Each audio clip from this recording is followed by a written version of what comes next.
Derivation of Bohr's energy equation, meaning our task this morning is to find out a formula, otherwise known as what, an equation by means of which we can calculate what the magnitude of what the energy possessed by what an electron as it orbits around the nucleus of the atom. It is very, very significant. It is very, very sacrosanct. It is very vitally important. But before we do just that, it is important for us to get the knowledge of what the Bohr's radius. What does that imply? It means that there is no possibility of us computing the formula for calculating what is called the Bohr's energy equation without having a knowledge of what is called the Bohr radius. To carry out the formula, to carry out the derivation of what the Bohr's radius, it is important we considered the hydrogen atom as our model. An hydrogen atom that is composed of a single proton denoted as E plus, and of course a single electron denoted by E minus. Now, going by what is called the near Bohr's atomic model, or one of his theory, it made us to understand that an electron orbits around the nucleus of the atom in a fixed circular pattern at an incredible high speed at a distance from the nucleus of the atom, and it is usually associated with a definite amount of energy. We're going to be using this ideology or model fundamentally to actually derive what is called the Bohr's energy equation. So let us at this point in time consider a symbol diagram of the hydrogen atom, illustrating what is called the proton and the electrons, alongside with the force of attraction that is existing between the negatively charged particle known as the electron, and of course the positively charged particle known as the proton that is contained inside of the nucleus of the atom. This is a simple illustration of the hydrogen atom, and of course this is the central dense portion known as the nucleus. Inside of the nucleus there is what is called the proton, then there is what is called the electron that is orbiting around the nucleus of the atom in a circular pattern according to near Bohr's model of the atomic theory. So the distance from here to here, is called the Bohr radius, otherwise known as the radius of the hydrogen atom. Also, it is observed from scientists in the field of electrostatics that when there are charged bodies, there is usually what is called force of attraction, and this is equally applicable to the electron, because we have a positively charged proton here, and we have a negatively charged electron here.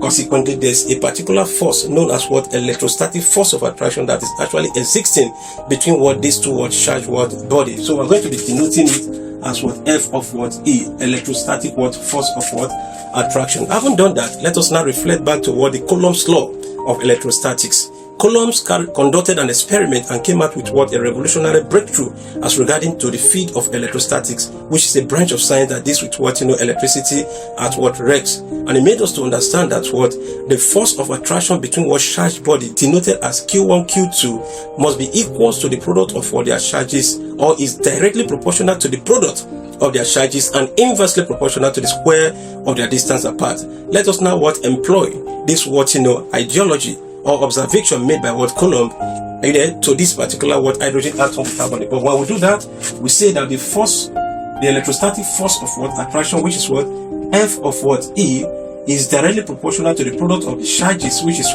E plus times E minus, but inversely proportional to the square of their distance apart. What is the distance apart? It's called the radius, which is A naught, the square of the distance apart. Please take note of that. So, in order to do away with what is called the sign of proportionality as a mathematician, we're going to be introducing what is called a constant of proportionality, which conventionally in this case is K. So, in the place of the sign of proportionality, we're going to have F of E, which is the electrostatic force of attraction, is equal to K. E times A will give us E square all over A square naught. We're going to call this equation number 1. Take note of this equation number 1. Also, from the field of rotational motion, it has been observed that for an object to go around a particular circle without it drifting away, there must be a force that is actually keeping it in check. That particular force is known as the centripetal force. It's called the centripetal force, meaning that for this particular electron to orbit in a circular pattern around the nucleus of the atom, there is a force which is actually aiding it, making it very much possible. That force is called the centripetal force, and this is mathematically given as centripetal force F of C is equals to mv squared all over R. Again, remember arrow in this case is denoted as what? A naught. So in the place of arrow, we're going to be having F of C, which stands for centripetal force. That will be equals to what? mv squared all over what? A what naught. So we're going to call this equation number what? 2. Experimental observation made us to understand that for a stable what? Atom. For a stable atom, it is because what? The magnitude of the centripetal force is equals to the magnitude of the electrostatic force of attraction. They may even ask you this under examination condition. Under what condition is what an atom said to be stable in terms of what the forces that is existing in it? An atom is said to be stable when the magnitude of what the electrostatic force of attraction is equals to the magnitude of the centripetal force. If that is true, it therefore implies that equation number 1 must be equals to equation number 2. Equation number 1 must be equals to what? Equation number 2. So let us take off this particular part to have enough space. So for a stable atom, like I said before, and I'm reiterating on that, are you there? The magnitude of the electrostatic force must be equals to the magnitude of what? The centripetal force. Meaning that equation number 1 must be equals to equation number 2. So equation 1 is equals to what? Equation what? 2. For a stable atom. For what? A stable atom. For a stable atom. For what? A stable atom. So if that is true, it means that this, which is equation number 1, which is K E squared all over what? A squared naught must be equal to what? mv squared all over what? A naught.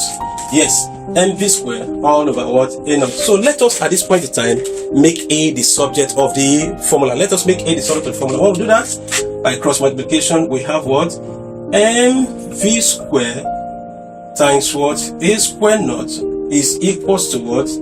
K E squared times what? A naught. So one of the A here, we strike one of the A naught here. So what will be left is what? mv squared is equals to what? K E squared. Are you there? mv squared, sorry, mv squared A. mv squared of A naught must be equals to what? K E squared. Must be equals to what? K E squared. Let me write it clearly. mv squared A naught must be equals to what? K E squared. So let us make A naught now at this point in time the subject of the formula. When you do that, you have what? A naught is equals to K E squared all over what? mv what squared. So I'm going to call this equation number 3. Equation what? Number 3. Take note of them. Equation number 3. Also, Bohr went further to what? Unveil another what? Model or postulate. It said that what? In the course of the electron orbiting around the nucleus of what? The atom, the only orbit that is what allowed, otherwise known as permissible orbit, are orbits whose angular momentum is an integral multiple or are integral multiple of what? The Planck quanta of energy. I repeat that what? In the course of the electron orbiting around the nucleus of the atom, the only orbits that are allowed, otherwise known as permissible orbits, are orbits whose angular momentum, mathematically given as mv arrow, is equals to the integral multiple of what? Planck's quanta of energy, which is n into bracket h all over 2 pi. What does that imply mathematically? For a permissible orbit, for what? A permissible orbit. I'm taking this off now. For a permissible what orbit? It means mv square, sorry, mv what arrow, which is the angular momentum of the orbiting electron, mv arrow, angular momentum of the orbiting electron must be equals to what? The integral multiple of Planck quanta of what? Energy. That is h all over 2 what? Pi. H all over what? 2 pi. So let's at this point in time make what is called V the subject of the formula.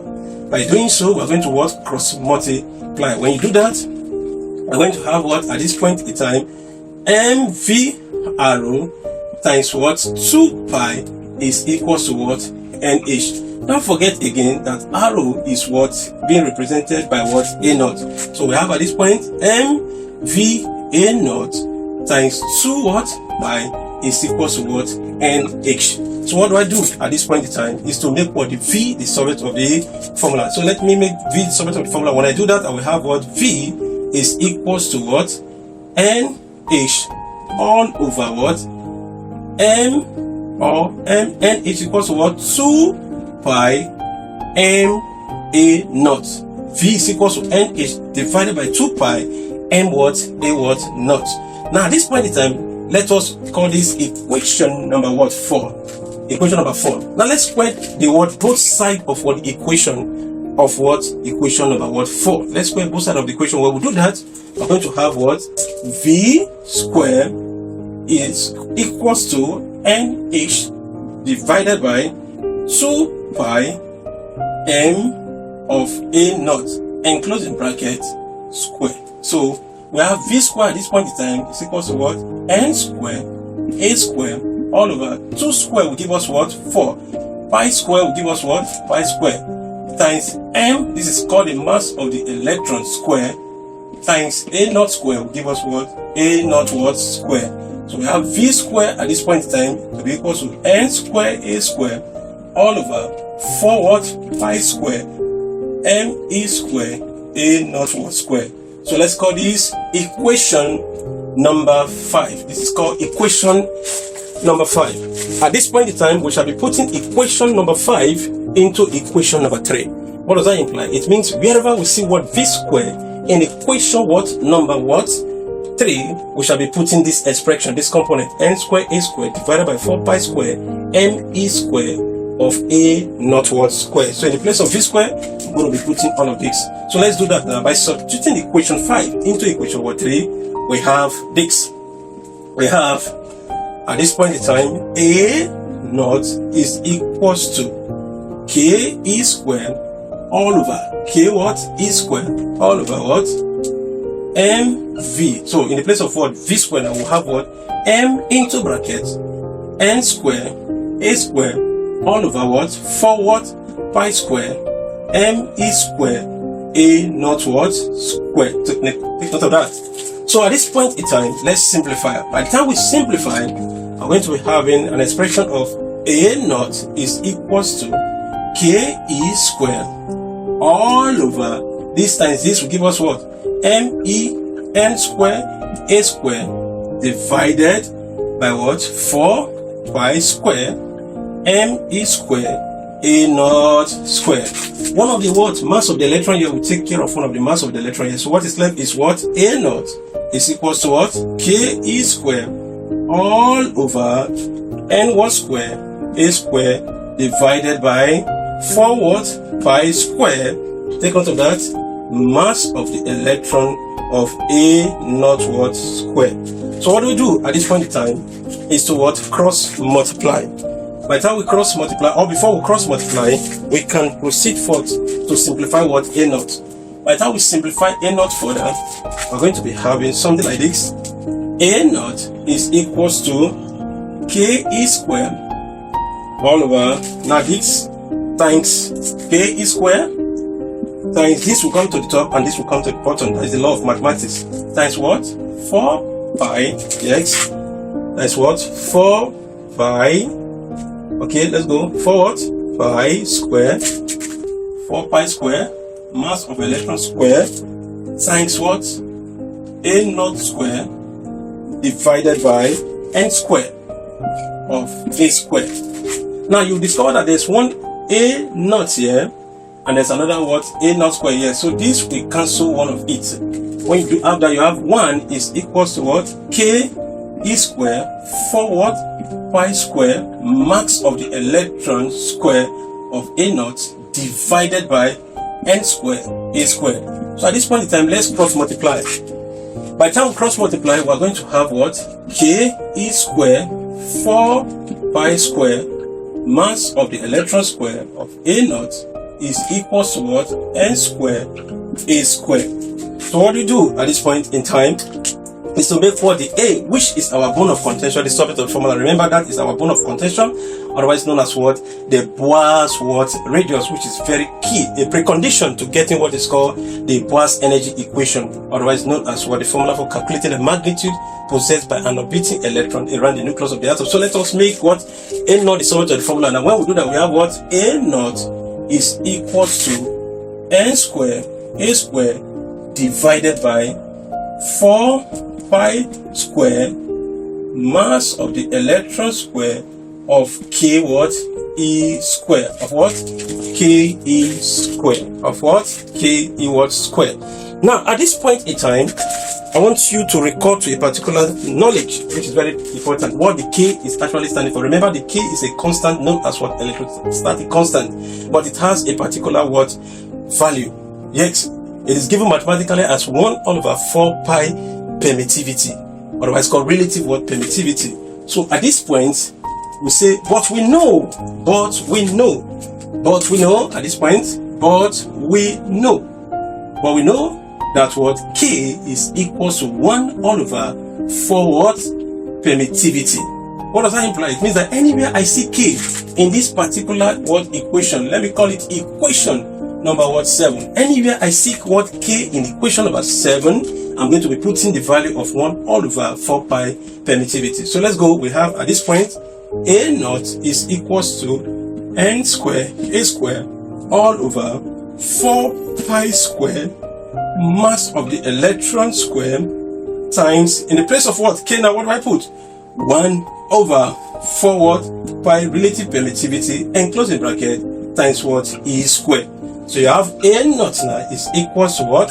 N square A square divided by 4 pi here. We cancel 4 pi here. What is left is just what? 1 pi mass of the electron square times 1 all over the permittivity times what? E what square. So we have what? A naught is equal to what? N square A square divided by what? Pi m what? E square. Are you there? E square all over what? Our E what? Naught. So let's simplify this further now. When we do that, we're going to have what? A naught at this point in time. A naught at this point in time will become what? A naught is equals to this divided by what? This at the bottom, which is what? N square A square divided by what? Pi m E square charge of the electron square divided by what? Permittivity. So therefore A naught is equals to what? N square A square times this will come to the top, which is what? E naught, right? All divided by what? Pi mass of the electron square charge what? Square. Therefore A what? Naught is equals to what? N square A square permittivity divided by pi m E square E what square. This is the formula used in calculating the magnitude of what? The radius, as far as what? The Bohr's hydrogen atom is concerned. So when they ask you to derive what is called the Bohr radius, the formula is what? A naught is equal to n square A square E naught divided by pi m E square E naught. So this is what is called the derivation of what? Bohr's what? Radius, by means of which we can now embark in the derivation of the Bohr's energy what? Equation. Watch out for part 2, which has to do with the application of what? The Bohr's what? Radius in deriving what is called the Bohr's energy equation, which is what? Used in calculating the magnitude of the energy possessed by an orbiting electron around the nucleus of the atom. Please do not forget to share, like, and of course to comment on this particular video, so as to get more what? Knowledge that has to do with the derivation of essential what? Formulas or equations, as well as the law of chemistry and physics is what concerned. Love you.